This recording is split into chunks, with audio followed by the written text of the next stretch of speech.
ब्रह्मा गुरुर्विष्णु महेश्वरः साक्षात् श्री।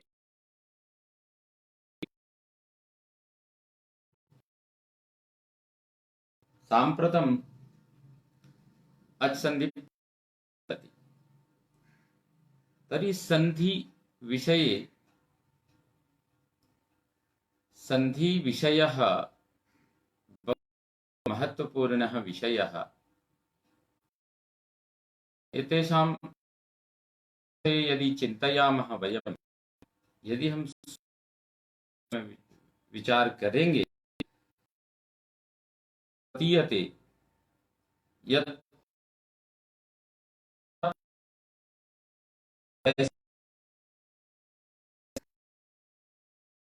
अत्र कः परिणामः, तत्र सन्धिरूपेण यथा इको यणचि अत्र अस्माभिः पठितं कः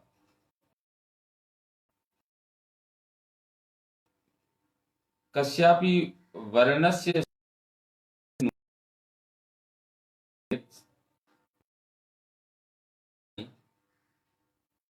आदेशः, तर्हि सन्धेः रूपेण अपि परिवर्तते।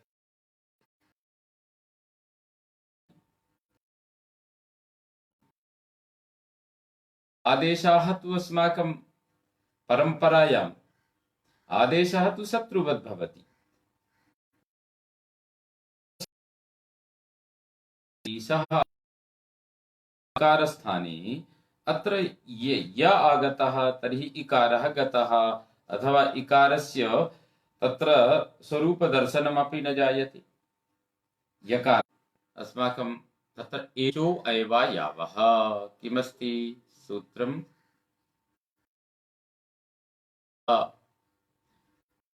सूत्रं तत्र एचो अयवायावः इति किं भवति, अत्रापि प्रत्याहारः।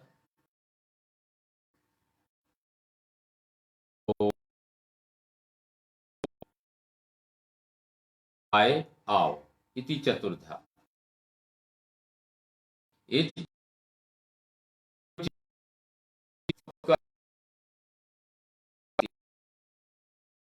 आदेशाः कदा भवन्ति, अचि परतः। एवम् अस्ति, अचि एचः क्रमाद् अय औ आय आव एते स्युरचि अचि परतः। अचि इति सप्तमी विभक्ति, अतः भवद्भिः ज्ञातव्यम् सप्तमी निर्देशेन विधीयमानं यत् कार्यं तत् एव भवितुम्, अन्यथा न। अजचादयः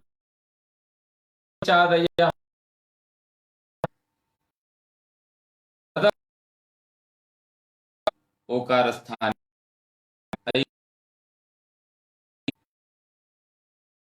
इति आदेशाः भविष्यन्ति अचि परतः।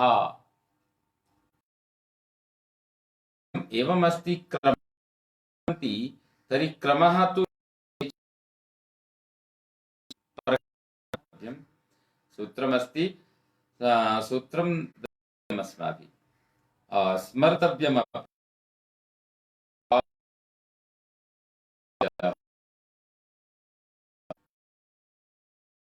आए आओ तो क्रमशः भवन्ति, एचापि एओ अय्यौ एओङ् अय्यौच् चेत् सर्वं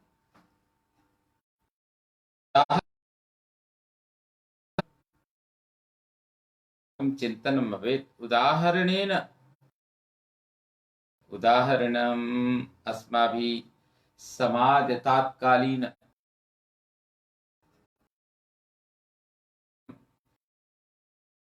की व्यवस्था तदनु, तर्हि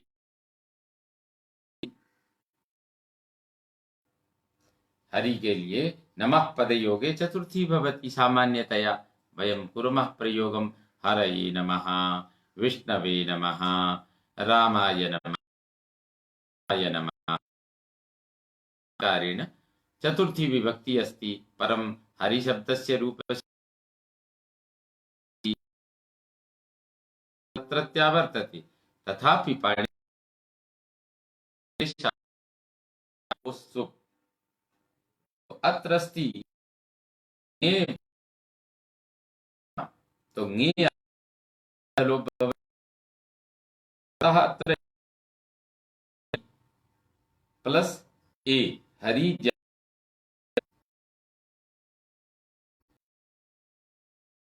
यत्र, तो हरि ए विभक्त्यस्य एकारः, विभक्तेः एकारः अस्ति चतुर्थेः। तो अत्र अस्ति हरि ए, अत्र सूत्रादि आदेशाः भवन्ति अचि परतः। तो ए अस्ति अनन्तरम्, अतः अचि परतः अस्ति, स्वरः अस्ति, अतः एकारस्य स्थाने अयादेशे कृते सति जायते। अनेनैव प्रकारेण विष्णवे सति विष्णु जमा ए कारस्थाने, अनेन प्रकारेण विष्णवे अस्माकं जीवनम्, अनेन अस्माकं सामाजिकता संरचनापि ज्ञायते। अस्माकं यत्किमपि अस्ति एतत् जीवनं प्रत्यये वान्तोयि प्रत्यये, तो वान्त आदेशाः अत्र भेदः क्रियते। इदानीं किमस्ति, एकः नियमः भवति, सर्वत्र चलति समान, अनन्तरम् अग्रे प्रति गच्छति। कृषि संबंधी अस्ति चेत् श्रम विभाग सम्बद्धम् अस्ति चेत् तस्मिन् विभागे गच्छति, शिक्षा विभाग सम्बद्धम् अस्ति चेत् तत्र गच्छति। भिन्न भिन्न रूपेण नियमानां विभागं सर्वकारपक्षतः अथवा सामाजिकाः चिन्तयन्ति यत् ओ अस्मिन् कर्मणि निपुणः अस्ति तर्हि तत्र देयम्। अनेनैव प्रकारेण यद्यपि सामान्यरूपेण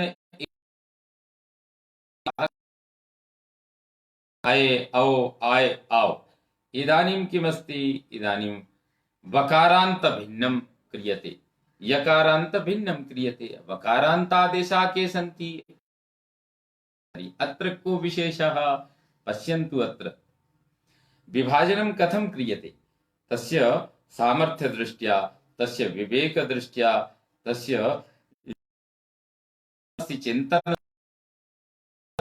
अनेन प्रकारेण यः भ्रमितुं समर्थः तत्र भ्रमणात् यत् समर्थः तत्र दीयते। यः आसीत् अचि परतः कथितं यादि प्रत्यय, यकारादि प्रत्यय परे रहते। यकारादि प्रत्यय परतः औ, वान्त आदेशाः कुत्र भवन्ति, ओ स्थाने अव भवति, आव भवति इति चिन्तनीयम्। अतः परतः वान्त आदेशाः भवन्ति। अत्र निर्देशः कृतः व्यं गोपयसु, अत्र यत् प्रत्यये कृते सति तो गो यम् अस्ति, तत्र यम् अस्ति, यतोहि यचो एव यावत् अत्र तस्य प्रवृत्ति, यतोहि अचि परतः किं करेत् पाणिनिना एषा विरचितः अथवा भिन्नं सूत्रं तत्र निर्मीय अत्र व्यवस्था कृता। वान्तो वान्ताः कदा सप्तमी अचि, तथैव यकारारे ओ औ इत्यनयोः अव आव एतौ स्तः गव्यम् नाव्यम्, अतः इति प्रकारेण वयं गुणः आदेश आदेशः यो भवति सा संधि यण संधि और अयादि संधि। अत्र आदेशः यो भवति। तो यद्यपि संधिषु स्वर संधौ एषा आदेशात्मकः अत्र सर्वं विधीयते भवन्ति। अकारस्य स्वरूपाणि अष्टादश रूपाणि भवन्ति। ह्रस्व अकारः, दीर्घ अकारः, प्लुत अकारः, उदात्त अकारः, अनुदात्त अकारः, अनुनासिक अकारः, निरनुनासिक अकारः। अनेन प्रकारेण अकारस्य अष्टादश रूपाणि भवन्ति। तर्हि अत्र अकारः कस्य गुणसंज्ञा भवेत्? गुणसंज्ञा ह्रस्वकारस्य भवेत्। अथवा ये अष्टादश रूपाणि अकारस्य सन्ति तेषां सर्वेषामेव गुणसंज्ञा भवेत्। एषा समस्या समागता, समापतिता समस्या। अतः सूत्रं किमस्ति? तपरस्तत्कालस्य तः परो यस्मात् स च तात्परः च उच्चार्यमाण समकालस्यैव संज्ञा स्यात्। अनेन कथितं यत् तकारः परे अस्ति यस्मात्, तकारात् परो अस्ति यः, यानी ता से परे है जो और ता है परे जिससे, सः समकालस्यैव बोधकः भवति। यथा उच्चरितः अर्थात ह्रस्व उच्चरिता चेत ह्रस्वस्य अकारस्य एव गुणसंज्ञा भवितुम् अर्हति इति निर्णयः कृतः भविष्यति। ए ओ यदि उच्चरितः तर्हि ए ओ इत्यस्यैव गुणसंज्ञा भविष्यति, न तु प्लुत एकारस्य प्लुत ओकारस्य अथवा उदात्त अनुदात्त स्वरितस्य अथवा अनुनासिक निरनुनासिकस्य तथा स्वरूपं न गृह्यते। अस्य सामान्यतया यदत्र उच्चरितम् अह्रस्वकारः ए सामान्य रूपेण गुणस्वरः ओ अपि गुणस्वरः अनयोः एव अ ए ओ सामान्यतया त्रयाणामेव वर्णानां अन्येषां न भविष्यति। तो अनेन नियमः निर्धारितः यत् गुणसंज्ञा केषां भवति तो अदेङ्गुणः। अतएव तपरकरणस्य बहुमहत्त्वम् अस्ति। तपरकरणस्य बहुमहत्त्वं। तपरकरणेन एतत् निरापदं जातं, स्पष्टं जातं यत् तपरकरणः यत्र कुत्रापि अग्रेपि वयं पठिष्यामः कस्मिन्नपि सूत्रे आगच्छति तत्र एषः नियमः प्रवर्तते। तपरस्तत्कालस्य तत्र निर्णायकरूपेण न्यायकारी भूत्वा न्यायाधिकारी भूत्वा अथवा पंच भूत्वा गच्छति। अनेन परिज्ञायते यत् पाणिनीय व्याकरणमपि समाजानुगुणमेव अस्ति। अत्रापि कदाचित् समस्याः, तदर्थं कश्चन न्यायः कश्चन विधिः विधिज्ञः अपेक्षते।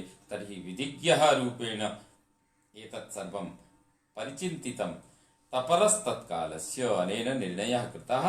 अतः अदेङ्गुणस्य अदेङ्गुणः इति सूत्रस्य अर्थः सञ्जातः अ ए ओ इति त्रयाणां गुणसंज्ञा भविष्यति। आद्गुणः सूत्रमागतम्। अवर्णात् अचि परे पूर्व परयोर एको गुण आदेश स्यात्। अवर्ण से कोई भी अच परे हो तो अवर्ण के बाद माने ह्रस्व आकार के बाद कोई भी अच हो, सामान्यतया कह दिया निर्देश, सामान्य रूपेण निर्देशास्ति यत् नववर्णाः केऽपि भवेयुः। सामान्यतया तेषाम् अपवादरूपेण क्रिया गमिष्यति किमपि तच्चिन्तनीयम्। परं सामान्यतया आद्गुणः अवर्णात् अचि परे सामान्यमस्ति। पाणिनि अष्टाध्याय्याः षष्ठ अध्यायस्य प्रथमपादस्य 87तमः अयं 87तमम् इदं सूत्रम्। तो अवर्णादचि परे पूर्व परयोर एको गुण आदेशः स्यात्। उपेन्द्रः अत्र सिद्धि अस्ति। उपेन्द्रः उप इन्द्रः उपेन्द्रः। तो अब इदानीं किम् आगतं, पूर्वपरयोः स्थाने गुणसन्धि अपि तथैव अस्ति, पूर्वपरयोः स्थाने भवति। तो अत्र पूर्वपरयोः स्थाने भवति, अत्रापि आदेशात्मकमेव कार्यमस्ति। तो आदेशात्मकं पूर्वपरयोः स्थाने कश्चन नूतनः आगच्छति। अत्र उपेन्द्रः, उप इत्यत्र पकारोत्तरवर्ती अकारः, इन्द्र इति इन्द्रतः आदि इकारः तत्र वर्तते, आदिवर्णः इकारः। इन्द्र इति पदे आदिवर्णः इकारः, उप इति पदे अन्त्यवर्णः अकारः। तर्हि अकार इकारयोः स्थाने अत्र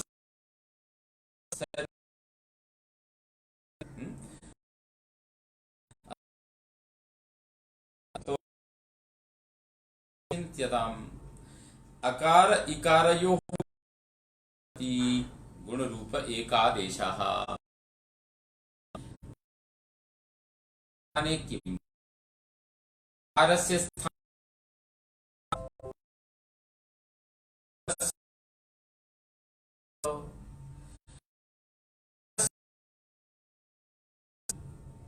तर्हि एतादृश स्थानाकृत्यं समान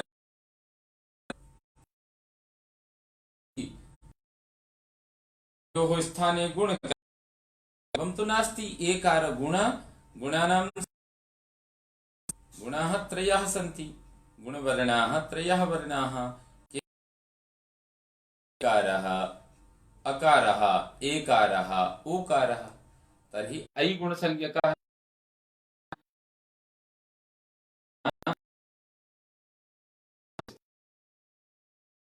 गुणस्ति अपि अस्ति, एक तालु अस्ति, अकारस्य स्थानं कंठ अस्ति और इकारस्य स्थानं तालु। अतः साम्ये एव किमपि भवितुम् अर्हति। अतः समरसतायाः अस्माकं जगति, अस्माकं ब्रह्माण्डे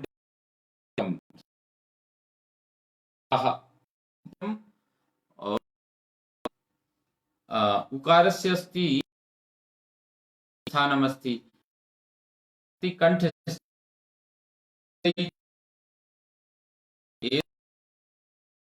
कंठोष्ठम, ओदौ तो कंठोष्ठम, ओ और औ इतयोः कंठोष्ठ स्थानमस्ति।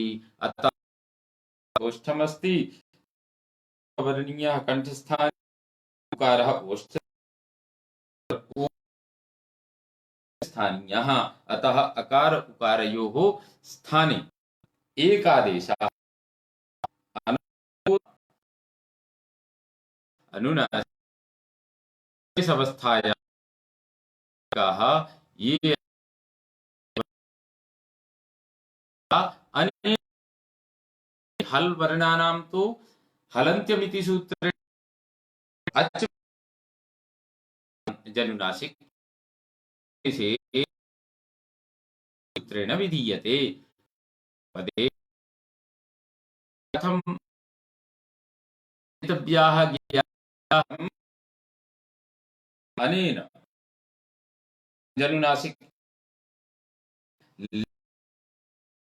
हारे इदमेव वैशिष्ट्यमस्ति। तथा नास्ति फकीर के फकीर पाणिनि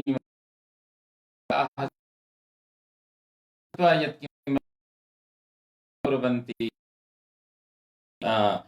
सिद्धि प्रक्रियां साधयन्ति, तत्र ते सर्व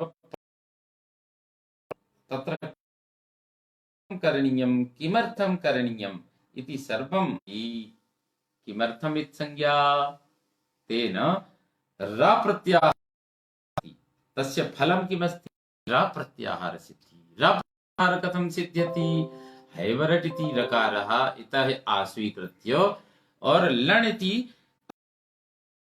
रलयोरभेदः, रेफोरलयोः संज्ञा रेप ग्रहणेन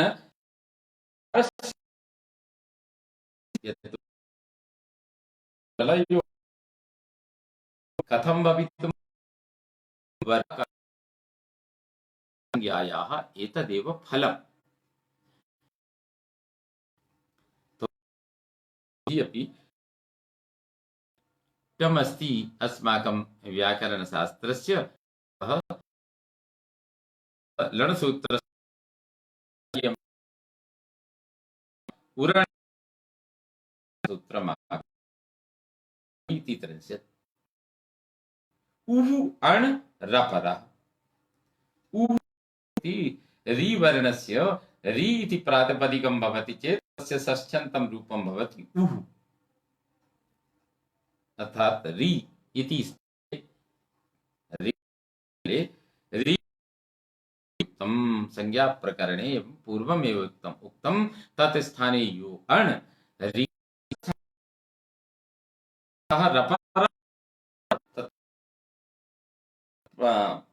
सर्वे जनाः एव आसीत्। सः तु बहु प्रियः अस्ति, कृष्णः बहु सुन्दरः, कृष्णः बहु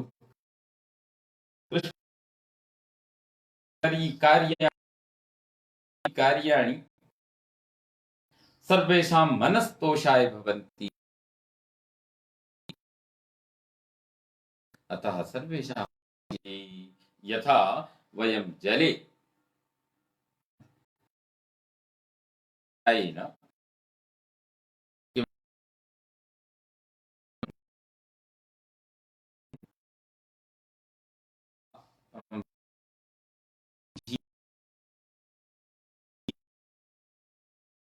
जले पतामि